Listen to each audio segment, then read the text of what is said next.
often this team, when the pressure is on, struggle to perform. And we saw that in game one. They managed to get out to an early lead through Hung and Kanavi having a great performance together. And then BLG bit back, and now we move into draft for game two. Absolutely do. We'll have to see how they can perform here. And I mean, I think it was always that concern for TES. I kind of got that feeling when they had this great start. They start 2-0, you know, they got a kind of easier draw. They go up against KT. When they got blasted by KT, I kind of got that feeling where it's like, okay, it might be another TES kind of special. They draw Gen G, you're like, well, that's the headshot. So now you're 2-2, and now you've got to perform in this really high pressure moment. And they get BLG, a team that's so familiar with them, and usually gets the better of them. Yeah.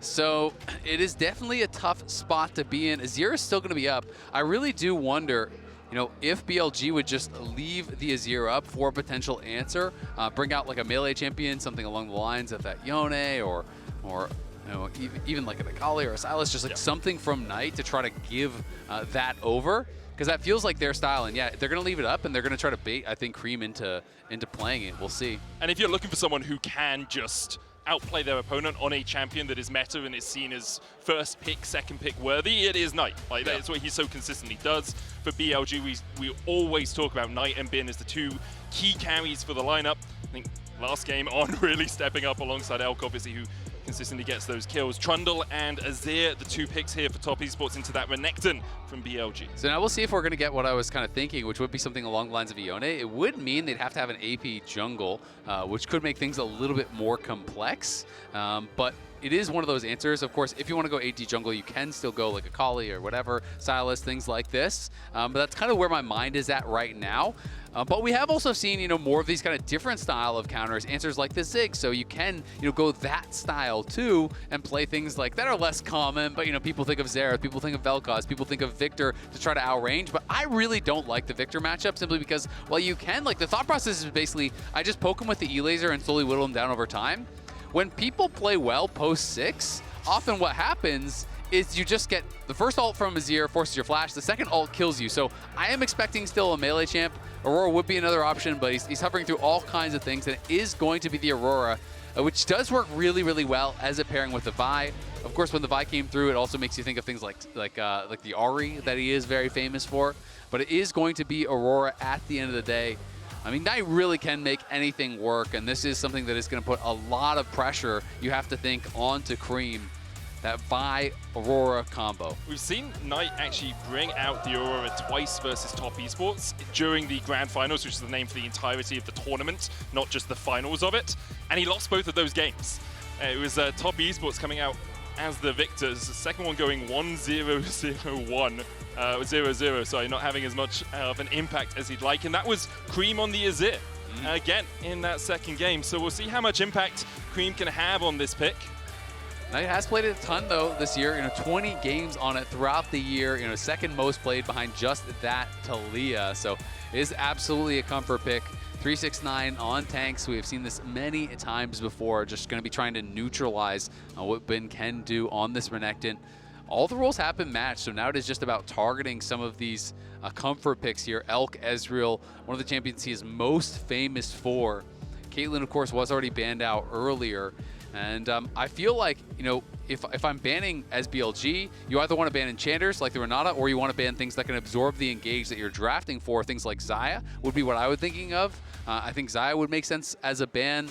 There's another option, things like Jhin potentially, but I really do think Xayah makes a ton of sense here unless you want to double ban enchanters, and Renata's kind of like the king enchanter against hard engage. Also, Xayah is the most picked for JackeyLove in summer, so it's his most consistent champion, obviously plays it incredibly well, as do most AD carries all around the world, so wouldn't be surprised if we see that Xayah ban at all. There's also something like the Sivir. If you want to make sure your Vi engage can definitely get off, you can smite the spell shield away if you're going in with a cease and desist, but there is the Xayah ban. So we'll see if Top Esports decide to go towards that Sivir, or if they want something like the Jhin that can stand a little bit further back, have that range, just use the curtain call to facilitate the start of a fight. Yep, I mean, Varus can kind of do similar things too. If you want to go lethality Varus, you kind of just sit back and try to just poke in with that. But of course, Varus is very susceptible to dive. Can be really difficult if they do get in on top of you. And people have not really been a fan of the lethality Varus throughout the tournament, but it does seem like that is going to be the option. They are saving 5th pick here for Hong, so I'm curious, are they going to go what would be the expected pick, something along the lines of like Rel or just something, standard hard engage, or is it going to be Enchanter trying to play for the 2v2. With Alistar there, it really does lower the priority on Rel, so instead they're going to go Poppy. So they're going to go more for the denial of the engage rather than having hard engage themselves. So now this composition from TES to me becomes really about kind of zone control and poke. Yeah. It's about, pillaring out the carries. It's about poking them down with the Varus, using the soldiers to kind of create this line. And when BLG goes for this inevitable hard engage where they pop the Sivir ult and in-flies everybody, well, that's when Hong and 369 need to come in with the Pathmaker and with the Poppy ult, knock you back and peel for their carries. So it's really two kind of diametrically opposed ideas in how to play the game. And I think that these make for some of the most fun games of League to watch, when there's such clear ways that you need to play the game and everyone is trying to, best set up for themselves while denying their opponent's ability to execute on what they want to do. Because you often find in team fights, there are so many different avenues you have to think about, so many different ways to approach. For BLG, they'll be saying, oh, can we get the Aurora on a flank? Can the Vi come from behind? Can the Renekton sneak around through vision? And for top esports, they'll be thinking, who do we mark with whom? Does the Poppy need to be on the Renekton? Does the Poppy need to sit on the Vi? Do we need to have the Keeper's Verdict there for the start of the fight? Where can the Azir position? It's great to watch. We'll try and keep you abreast of it through the entirety of the fights as well. But I will say, if BLG get ahead, I do really like what they can do in this as well, because even if they go for that first initial engage, they have enough follow-up after it that if top esports aren't chunky, they can just mow them down. Yeah, absolutely. I mean, it can be one of these types of games that snowball super, super hard, right? Vi, Aurora, that kind of composition gets way ahead. All of a sudden, your Varus and your Azir are just dead at the start of every fight, right? It can become very, very difficult to deal with.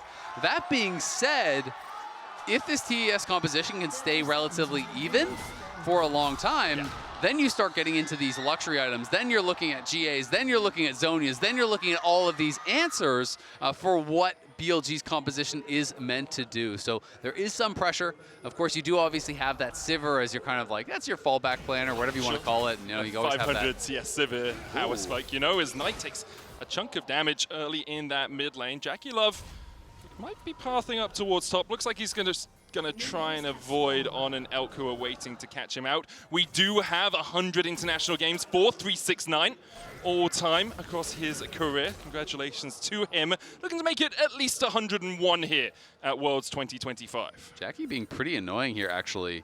Gets his Mana Flow brand proc, got a couple comment procs, and they're trying to keep them away from that wave a little bit, force them to walk the long way at the very least. Of course, they got a bit of chunk on Knight, but he had time to base. Creme wanted to base himself, but did lose just that little bit of health. And On going to continue getting this poke on. I mean, Alistar level 1 is just not a champion, right? And now you're down half of your HP, so that's kind of your 2 potions gone. Of course, you can rely somewhat on your passive, so you're just going to pop the 1 potion for now and try to heal it back up as Elk is just on this expected W start.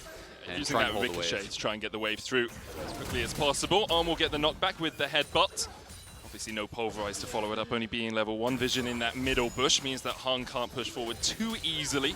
We'll try and use that ranged buckler and the shield from it to constantly trade in, but with the push actually coming out from On and Elk, they're going to get to that level 2 first, which means Jackie and Hung have to respect it. Heal coming out from On as they look for the damage with the Boomerang Blade. Piercing arrow out from JackeyLove. They'll get 2, but they'll miss the minion. So it's a tiny, tiny lead for Elk on that bot side. Well played by On. I actually really like the use of the heal, both obviously to get himself back to full, but the move speed gets him in range, allows that combo to come through, follow it up with the Boomerang Blade, get a nice little chunk down on your opponent. So now JackeyLove is the one who has to use his potion. Elk still is sitting on his. Of course, there isn't a sustained advantage there for Hung, who is still sitting on 2 potions, but nice little bit of trading. Both these laners, trying to play for every little advantage. TES getting the early chunk, but BLG just knowing how to play it out. So important that you do it just before the level 2 comes out, because either the steadfast presence or the charge from Poppy would spell disaster there. You're either getting knocked up as you go in for your CC, or you're getting knocked back underneath the tower as you go in for your CC. Both of which not the best states to be in as a cow at level 2. 369 and Bin constantly trading up here in towards the top side. Both of them will be happy enough. Bin's actually on his most played this split. 12 games on this Renekton. Won about 8 of those 12. And you can see On took a early recall. Elk had to stay around here. Is just going to use a spell shield there for a little bit of a heal. JackeyLove trying to slowly whittle away on this tower. Kanavi has arrived, but because On is here, I don't really think there's a dive angle. I think they were maybe saying, hey, it's worth spending a little bit of time here. I'm slower to start the scuttle, but if Hong went mid lane or Hong was looking for something else, then that could have been a dive.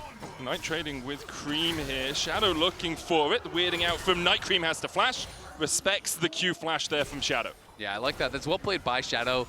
Basically, Creme has to, because if he late Q flashes on you, you're just dead. So just don't even use your flash. You can kind of play that game.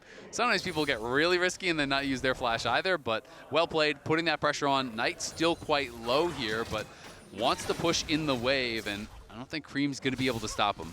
Knight didn't know exactly where Kanavi was there, but kind of anticipated him having backed, hiding around the corner out of vision. You could see Kanavi stayed around. It's like, okay, a recall time is about 8 seconds. We don't see Knight in the lane. And then Knight comes around the corner to push out the wave. It would have been a really bad spot for him if both of them had just recalled and then the teleports had come back in. So Knight here will try and crash this next wave in with that twofold Hex. Hong coming across to bolster Creme as he TPs back into the lane, but Knight gets all the minions and now can just back away. Yep, it's going to be able to hold that no problem. Both supports showing up mid lane at basically the exact same time. And the wave will just crash, so Creme is going to be able to farm that up, but the next wave will be pushing over into Knight, so not any major advantage created there. Bin has been laning quite well, though, in this 1v1, getting non-stop push, but also really being a menace on all of these range minions. You know, as 369 tries to walk forward and farm these range minions, he's always getting harassed. He is getting stunned up and chipped away at, which is, you know, has put him down close to that 10 CS mark. There may be a couple more for him to farm, but still, really nice early laning by Bin on this Renekton, and that's what you want to see to really make this pick worthwhile. It's going to end up being about one full wave if 369 manages to pick up all of these, but he's also got the plate, so in a really good spot. And as you say, you want this Renekton to get towards those 1 to 2 item power points so that when you get team fights around the Drakes, he can be trying to isolate Jackie on the back line. He can be another point of pressure. We talked about the multi-pronged approach, kind of a quadrant, really, coming out here from BLG. You have Bin from one flank, you have Shadow from another, you have Knight from another, you have On from another. You have these 4 points of that spear trying to get onto Top Esports, but for the moment, with the push in the bot lane from JackeyLove and Hung, they will be able to secure this first Drake. Sometimes, you know, you get fancy with it, you do what you're talking about, you know, all the finesse, and sometimes instead of 4 points of a spear, you just become one big club. Yep. Everyone just goes together, press all your buttons at once, see what happens, and sometimes that's the best way to play it. Knight hit 6, immediately used his ult onto Creme to try to get a chunk, but Creme just got out of there in a hurry, so he didn't really get much of anything for it. And now again, Hong shows up mid. Oh, nicely played there by 369. Flips in Bin and knew with the Pathmaker he was going to get put under the tower, so had to use the flash. That's the frustrating thing about Cassante is he can just hold this wave just outside his tower, and you always have to respect that not only do his abilities put you under the tower, they also kill the wave at the same time. And then there's the all-out follow-up after it, so you're just locked there for an more. absolute age. Cease and desist going down onto Creme here. Shadow's gone so deep, yep, has to flash. We all saw that one coming. The Emperor's Divide would have knocked Shadow back underneath that turret. We see the swap coming out first from Top Esports. JackeyLove actually going up towards top pit. You say we all did, but I don't think Shadow did. Okay, I think he saw it as soon as he got pulled back. Yeah. I think he was like, okay, yeah, maybe not the best idea to stay here. You have some time to think about what you've done. It's like when you twisted advance someone and they dash underneath their towers. Oh, maybe not the best idea. As first play from either jungler, really. We saw, you know, Kanavi spending a little bit of time around bot, but does get Creme's ultimate out, which means Knight can be a little bit more aggressive in the 1v1 in the mid lane. Bin's still staying up here. We don't actually see... Look, I'm trying to find something good. That is very glass half full. Out of it, man. Great gank. You gotta have Creme's I didn't say it was great. Ult. It finds the ult. No, I said it was great. Sure? Okay. Fantastic. Yeah, just like the red buff steal was great in the last great. I'm interested that BLG are keeping Bin up here, though. You can see they want to invest some time in getting out some extra experience, some extra solo gold. Has only got the Cull, and Bin is actually just staying in the 2v1.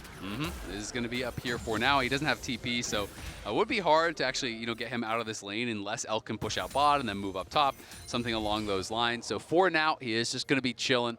Not really under too much threat. I don't think he's at any risk of getting burst down. You can see 369 has moved. Elk is bot, so this should be the grubs for TES. A nice early bit of lane assignments here for them.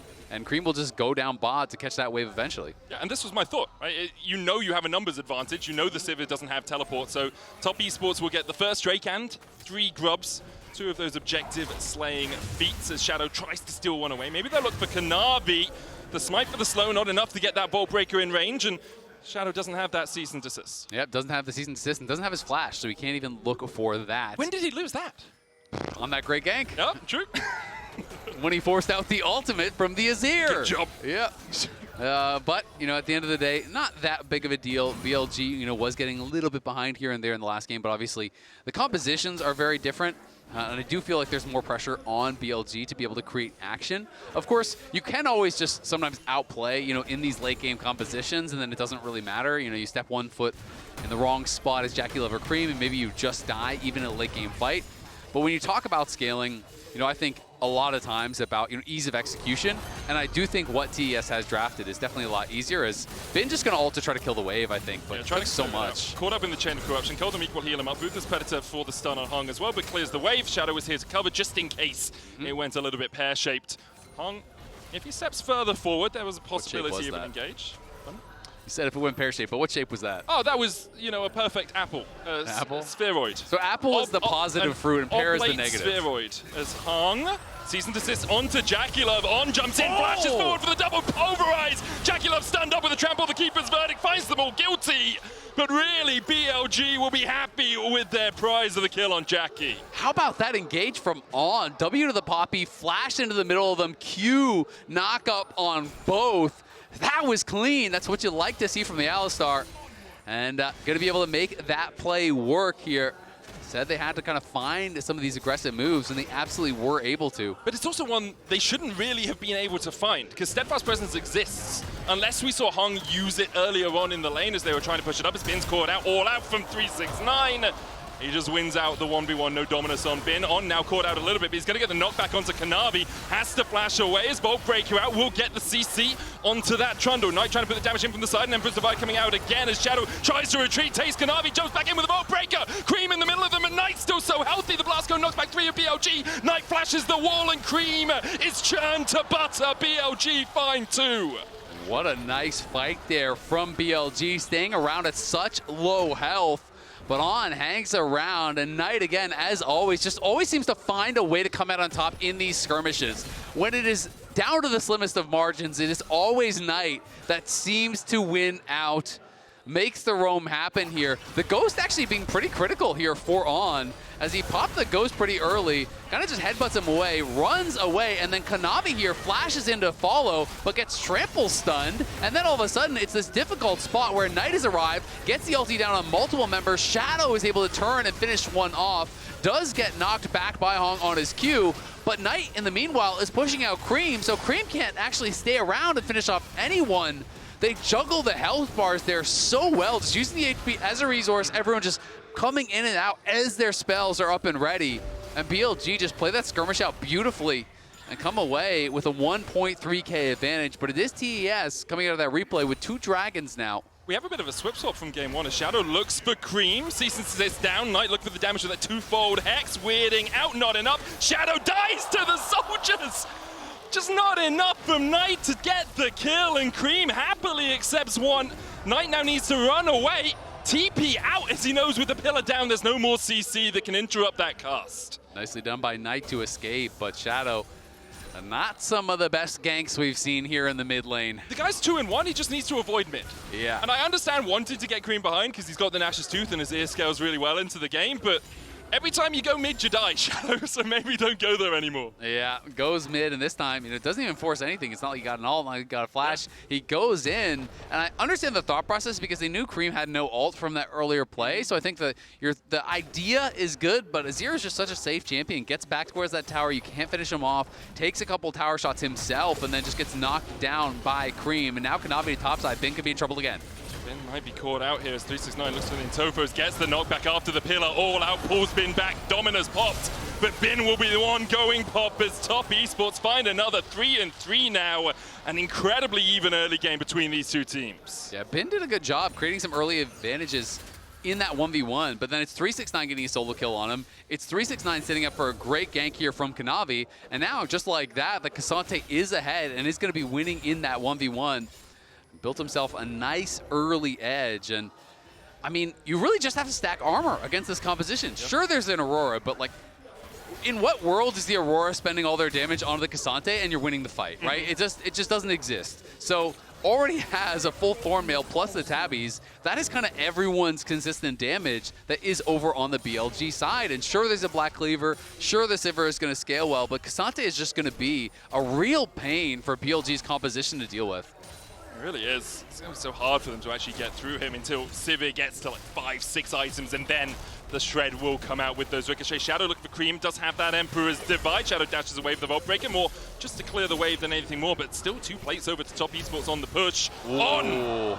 Almost gets the flash headbutt, but can't quite find it. Creme with a fancy feet gliding his way away. Top Esports here, just making sure that Creme can get the wave all the way in. Could play for the first tower if they want. The plates have just fallen off, and no real threat from BLG anywhere else. Bin clears the wave, pillar down, and the wave is culled off. So Top Esports will need to wait another 20-25 seconds before another wave comes in. I mean, Creme just played that so well. I think it was a good look from On, but Creme really was anticipating it, right? He had the soldier ready. He's just instantly dashing out. So as that Q flash comes in, Creme just barely gets out of range. Good stuff from him, really kind of playing on those margins. And then once that flash is used, you already know there's no flash on Bin, so there's not really any chance of a setup. He's always going to be able to react very comfortably with the Azir ult if they try to combo in or anything like that. So really playing to the limit. They wanted to put that pressure down there, but BLG holding on to the towers for now. It's an interesting swap from Game 1, because in Game 1 it was Top Esports who got the early kills, BLG who got the early Drakes and the Grubs, and now it's BLG who got the early kills. Top Esports will get the Dragons, and now have started to even out the game. And for Top Esports, you're looking at it, it's Mountain Soul. This K'Sante will be unkillable entirely. Elk there stopped by the Spellbook Smite, and won't be able to back away. Has finished his cull, so has about a 600 gold lead in that AD carry role. Bin here once again using the Dominus just to clear the wave. That early lead that we talked about has really not materialized into anything more than that. No, it hasn't whatsoever. And Nasher's Azir, you hit this and you just start doing so much damage, and Bin knows he had to clear out that wave, wanted to defend the tower. They do not want to lose that, because that will be feats. But Creme is just going to keep pushing here, and he has the grubs. Every time Bin steps up, he's just slowly getting chipped away at. We'll be able to clear out this wave, though. Creme definitely having to work for it. The problem is they're not really pushing on anywhere else, so it's not like BLG are close to grabbing a tower elsewhere. And if TES do get this Herald, you have to feel like that's going to be feats going their way with the tower as well. Should definitely be the first tower if they manage to get that Herald, get the charge off. Shadow looking for Honk. Goes in for just a little chip damage. Heal out from Honk.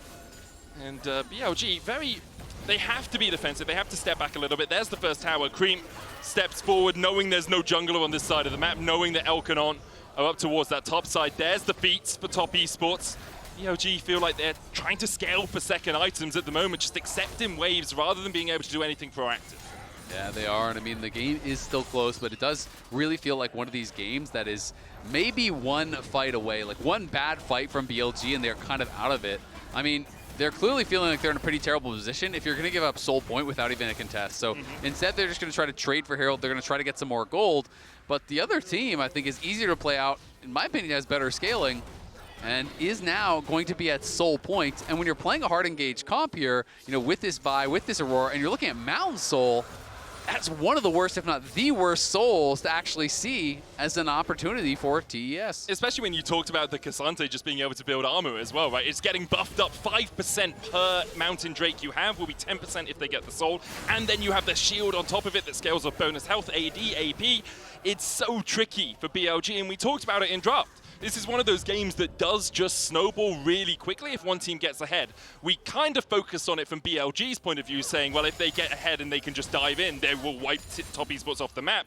But for Top Esports, it's like, you can't kill us. Like, we can just stand there. We have prio in every wave. No one can actually get the push in, and so we're never really under any threat. And it always feels weird, you know, sometimes I think for people who are listening to hear us talk about a game in this way, because you look at the gold and you're like, it's 300 gold, you know, it's 3-3. But it's really compositional that it's coming down to, and that's why I do feel like this is going to be a one-fight game. You know, we're going to see the Soul come up here in about 4 minutes. BLG is going to show up, and if they win that, then they can maybe turn that into something more. You know, you win that, you get that Dragon, you get an Otacon, all of a sudden you build a big advantage, and maybe you can start to really push that in your favor. But if TES are able to win that and get Soul, barring some really crazy stuff, it's pretty much lights out. So that is why we are talking about it being, you know, so favorable, the position in the game for TES. They're just really comfortable compositionally and objective-wise. I also think around the times they have to fight, which is 3 minutes time for the Mountain Soul, BLG at 2 items will be weaker than Top Esports at 2 items. They have a little bit more gold as well, but I love a 2-item Varus with Mana Moon fully stacked up. Creme has already got his Nash's tooth, building up to his next item with that Haunting Guys in the Faded Ashes. Like, in terms of relative power, I take the right side comp, the red side comp, at 2 items more than I take the blue side comp. But what if Knight flanks and then one-shots their carries? Sure. And that's the thing. There you go. Right? And that's always the thing, right? That's the thing, Knight. And he does it so often. This guy, in my opinion, probably the best player to ever come out of the LPL, at least the most consistently top player to ever come out of the LPL. He does that in moments like this, in games like this. The question is, can he do it? And even if he does it once, it's not enough. BLG need to win the first fight and then probably 2 or 3 subsequent fights to really get back in the game. They'll put the Rift Herald down mid to try and crack this tier 1. The pillar comes out to stop the charge. And Kanavi puts the traffic cone up, says, excuse me, can't park here, sir. Kills off the Rift Herald before it gets its charge in. You think you'd just get a ticket for parking in the wrong place? Yeah. Just brutally murdered. Look, man. Runeterra is ruthless. Yeah, of course it is. Creme, though. Good engage here from Shadow, but with the Emperor's Divide, he'll lock him up. Knight pops at the Between Worlds and then puts it down because he doesn't want to bounce back in as Top Esports begin to collapse onto On Pulverize. Not caught out with that Pathmaker on, has to flash away. Top Esports collapse incredibly quickly. 6 seconds on the Otacon. Yeah, they do collapse really quickly, but they want to try to get more because look at the other waves here. Ben is pushing bot for free, and we can see Sivir shoving up mid for free as well. So they kind of need to get more than just that flash, it feels like right now. We are expecting that bot lane tower to go down for sure. Elk won't be able to get this, though. On with the headbutt back to Shadow here to try and protect his Alistar, and Tofu's not going to hit with that Q3. Elk gets the mid lane tower as he trades onto JackeyLove, but the spell shield doesn't block the piercing arrow. Barrier coming out from Elk. Meanwhile, Creme engaging onto Knight, who uses the weirding to try and dodge away. The dive in by 369 isn't going to be enough as On's caught down towards the bottom side. Elk able to walk away in mid. Meanwhile, Bin continues to push a tier 2 perhaps for Top Esports towards this top lane, but with a TP coming in, Knight's looking for the re-engage, weirding onto Creme, gets the slow, gets the damage. Shadow goes between the uprights, can't hit 369 or Kanavi. Elk on the flank, spell shields, but now he's isolated. Has to flash the wall, but with an exhaust, he's clubbed around the head by Kanavi. Top Esports find the kill. BLG get a couple of towers out of it, but Top will look towards the Otacon alongside. Really nicely played there by Hong. Gets a multi-man knockback. Elk is isolated. Came over there at pretty low HP after the scuffle mid lane. They were able to force down 2 towers, and he had a great spell shield on JackeyLove's ultimate, but now it's TES forcing the Otacon here. BLG know they have to contest. They're falling behind. Top Esports will be low. Armor Magic is shredded by this Otacon. 369 trying to block, weirding out, knock up onto him with the headbutt. Shadow trying to come in from the bottom side, but it looks like BLG will just give up the ghost. Otacon secured by Kanavi and Top Esports. They haven't given a single neutral objective over to BLG in the first 21.5 minutes of this game. And now we have to take stock of all the resources here because it's 20 seconds until Soul. They just got Otacon. You're looking at flashes. The flashes on all the playmakers except for Shadow are missing. JackeyLove still has his flash. That is really big because the Varus is the most susceptible to that dive. So that is going to help to keep him safe in this next fight. And TES have got to be feeling like they're about to tie up this series. They just have to win one more big fight. 369 also has his flash, so that's a big playmaking ability. He could potentially get in onto Elk. They're first here to set up. On, Steadfast Presence popped there by Hong. Pillar down as well. Hong using the Unbreakable World Chain of Corruption. Gonna land onto Elk as well and will lock him up on down. Elk unable to step up and help out his cow. Meanwhile, Bin's looking for the flank here as BLG. They've got 2 prongs of the Trident, but Top Esports have all 5 players left alive. Shadow forced away. The Drake begun by Top Esports. Knight trying to get in there, but can't find an avenue to approach through the brick wall that is 369. Bin going forward for JackeyLove. Ruthless Predator flashed away, cease and desist onto that backline as well, but the collapse of Top Esports is massive. Between Worlds goes Knight, and Top Esports still managing to survive through it. They turn it around. Kanavi and 369 just diving in. Bin will get 1 in response, but only 2 left alive for BLG. Means Soul is the prize for Top Esports. It's a good try there from BLG. As Knight is going to hang around, he knows they can't give Soul. It's going to be a total prayer over the wall. And it was pretty darn close to being answered, as we can see our MasterCard priceless moment of the game. TES claimed the Soul. But BLG had a good start to the fight. Bid found a good angle onto Jackie. They do kill him off, but the problem is Elk dies at the same time. And when Elk goes down, who's going to kill the front line? From TES, there's just no consistent damage. So Bin gets in, gets the slow onto Jackie, stuns him as he goes the wall. But then you have to look at what is happening on the other side. Elk here tries to get into the mix, immediately knocked down by Kanavi, as well as 369, and then there's just not enough consistent damage. And then great try over the wall. Let's see how close it does get. Wow, okay. So it was a perfect smite from Kanavi. Yeah. Auto smite at 970 is enough damage to get the kill. So well done all round by Top Esports to secure that Mountain Soul. And for BLG now, like, you've seen what a fight can be, but now you have to try and do that again into a Mountain Soul. You have 526 international kills for Bin, who has surpassed Perks for 7th all-time. Congratulations to him. He's going to get a few more, at least at this Worlds, you have to feel, because I think we both expect another game, at least in this best of 3. We are absolutely expecting at least one more game at this point. TES not going down without a fight. And it does feel like 2 pretty controlled games on opposite sides, you know, when you think through. I do feel like, even though the gold has been closer in this one, I feel like the last game was maybe closer. You know, this time it just didn't feel like BLG ever got any real advantages, and TES has kind of felt inevitable because of the dragon control, because of the composition.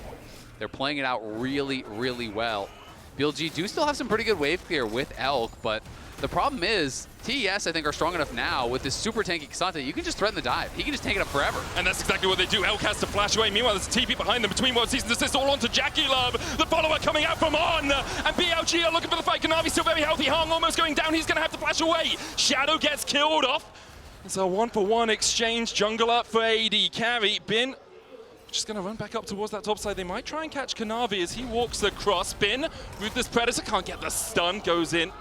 Unable to find it, chomped out by Kanavi. TP coming back here as 369 is going to join Top Esports on the push. Surprised that Elk was able to survive that. The tower helping out a lot. But the fact that Shadow's down and the fact that Azir is still up means this Baron is up and available. If you can't dive them, force them to come to you, and that's exactly what TES are doing. Bin doesn't have that ultimate. 369 looks for the Antofos. Hung's looking for that flank position. The Baron down to about half HP with the Predator stun onto 369. The disengage. Creme goes in. The Emperor's Divine fights too, but not Elk. Kanavi's going to chase him out though. On trying to protect his AD carry, but he just can't get there in time. It's roast beef for Top Esports as they claim 2 and will turn their eyes back towards the Baron. It's just a beautiful run of play there from Top. They go mid. They force the dive. They can't fully make it happen. So then, with that kill on Shadow, they know we are just going to bring them to us over at the Baron. They immediately turn off that Baron, and Creme is able to find a great ult. They chase down Ulk, they kill him off, and now feel like they have full control here.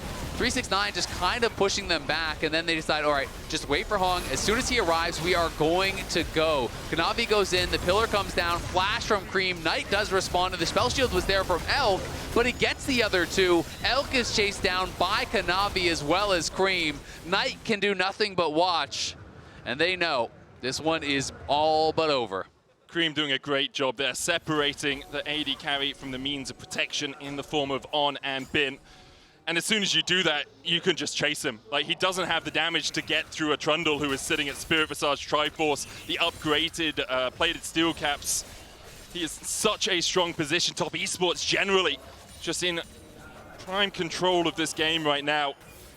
And this is, I think this is part of the difference between how BLG win games and how Top Esports win games as well. Top Esports, the most macro, most objective setup-orientated team in the LPL, whereas BLG, they love to get pulled into a skirmish from time to time. And you see that here. It's 11-6, it's a 3,000 gold lead, there's a soul for Top Esports. It's all done, but the Nexus falling, and Top will just take it slow. They're like, okay, we'll push through bot, we'll force you away. We don't have to take the fight. They're still going to look for On, but with Redemption coming out, Kanavi still trying to club him. We'll take him. Chain of Corruption down as well onto Shadow. Goes in with the Season Assist. Knight looking for the damage, but Kanavi's too healthy to do anything about it.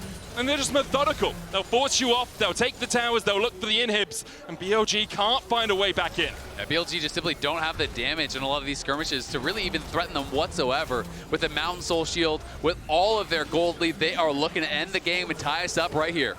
The LPL Finals went all 5. Top Esports and BLG looking to make it go all 3 here.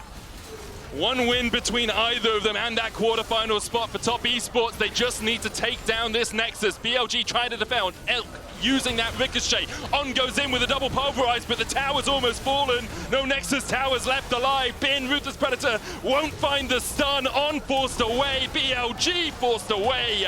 And Top Esports will force us to a game 3. A beautiful bounce back here from TES. So many top fans, you have to know we're worried after that game 1. Would they just go down in a sweep? Would they be able to bounce back? And the answer is a resounding yes.